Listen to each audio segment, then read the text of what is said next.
পৃথিবীর সাথে ধ্বংস হবে খুঁটিবিহীন সাত আসমান, আলোহীন হয়ে খসে পড়বে সূর্য সহ মহাবিশ্বের অগণিত নক্ষত্র। পবিত্র কোরআন থেকে শুরু করে বিজ্ঞানের গবেষণাতেও উঠে এসেছে মহাবিশ্ব ধ্বংসের কথা। কিন্তু কবে ধ্বংস হবে বিশাল এই মহাবিশ্ব, কেমন হবে সেই দিনটি? বিজ্ঞানীদের দাবি, দীর্ঘ পথ পাড়ি দিয়ে মহাবিশ্ব এখন দাঁড়িয়ে আছে ধ্বংসের দ্বার প্রান্তে। আর মাত্র কিছু সময়ের অপেক্ষা, এরপরই শুরু হবে মহাতাণ্ডব। কোরআনের ভাষায় সেই দিনটি হবে কিয়ামত।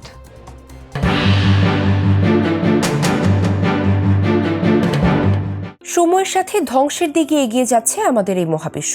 অগণিত গ্রহ নক্ষত্র দিয়ে সুবিন্যস্তভাবে সাজানো মহাবিশ্ব একসময় হারাবে নিজের অস্তিত্ব। তবে এখনই ভয় পাওয়ার কিছু নেই, কারণ মহাবিশ্ব পুরোপুরি ধ্বংস হতে সময় বাকি আরো 10,000 কোটি বছর। অস্ট্রেলিয়ার মহাকাশ বিষয়ক আন্তর্জাতিক গবেষণা কেন্দ্র ICRAR মহাবিশ্বের বর্তমান অবস্থা নিয়ে পরীক্ষা নিরীক্ষা করে এটি ধীরে ধীরে ধ্বংস হওয়ার কথা বলে। মহাবিশ্বের ধীরে ধীরে ধ্বংস হওয়ার তথ্য অবশ্য নতুন নয়। 1990 সালের দিকে বিজ্ঞানীদের কাছে বিষয়টি ধরা পড়ে। গবেষকরা 2 লাখ গ্যালাক্সিতে তৈরি হওয়ার শক্তি নিয়ে গবেষণা করছেন। তারা আবিষ্কার করেছেন মহাবিশ্বের বর্তমান অবস্থা 200 কোটি বছর আগের অবস্থার অর্ধেক। ধীরে ধীরে এটি ধ্বংস হচ্ছে। বর্তমানে গবেষণাটি ততটা আকর্ষণীয় মনে না হলেও এ নিয়ে কাজ করার সুদীর্ঘ সময় পড়ে আছে। মহাবিশ্বের ধ্বংস হওয়ার পদ্ধতি অত্যন্ত ধীরে ঘটছে। সব তারকা হারিয়ে যেতে 10,000 কোটি বছর সময় নেবে। অস্ট্রেলিয়ার গবেষকরা বিশ্বের 7টি অন্যতম শক্তিশালী টেলিস্কোপ ব্যবহার করে বিভিন্ন গ্যালাক্সি পর্যবেক্ষণ করেন এবং বিভিন্ন ধরনের শক্তি নির্গমন দেখেন। বিশ্বখ্যাত পদার্থবিজ্ঞানী স্টিফেন হকিং সতর্ক করে বলেছেন, মহাবিশ্বকে নিশ্চিহ্ন করে দেওয়ার ক্ষমতা রয়েছে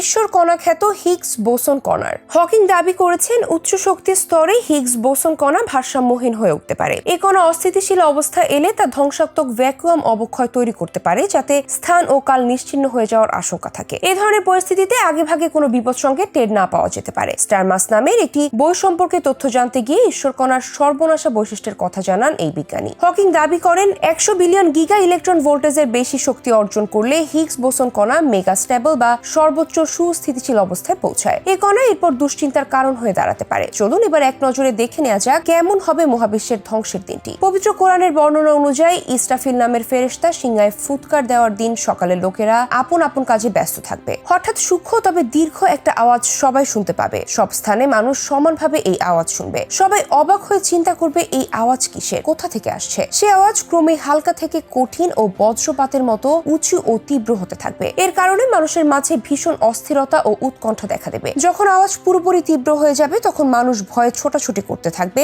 আর এই আওয়াজের পরে শুরু হবে মহাতাণ্ডব। সেদিন জমিন ও পর্বতমালা প্রকম্পিত হবে এবং পাহাড়গুলো চলমান বালুকা রাশিতে পরিণত হবে। সেদিন ভূপৃষ্ঠ ভয়ঙ্করভাবে দুলতে থাকবে। ভূমিকম্পের ভয়াবহতায় মাটির নিচ থেকে সব স্বর্ণ মুদ্রা বের হয়ে যাবে। আবু হুরায়রা রাদিয়াল্লাহু তাআলা আনহু থেকে বর্ণিত হাদিসে এসেছে, জমিন তার গর্ভে থাকা যাবতীয় স্বর্ণ রৌপ্য বমি করে বের করে দেবে। তখন হত্যাকারী বলবে, হায়, এর জন্যই আমি অন্যকে হত্যা করেছি। ডাকাত বলবে, হায়, এর জন্যই আমি ডাকাতি করেছি। চোর বলবে, এর জন্যই আমি চুরি করেছি। এসব সম্পদ তাদের ডাকবে, কিন্তু কেউ কিছুই নিতে পারবে না। আকাশ ফেটে বিদীর্ণ হয়ে যাবে এবং টকটকে রক্তিম বর্ণ ধারণ করবে। আকাশের বিচূর্ণ খণ্ডগুলো তুলোর মতো উঠতে থাকবে। নক্ষত্র তারকার অবস্থায় অনেক ভয়াবহ হবে। আল্লাহ বলেন, সূর্যকে নিষ্প্রভ করা হবে, নক্ষত্রগুলো খসে খসে পড়বে, আর এভাবে পুরো মহাবিশ্ব ধ্বংস হয়ে যাবে।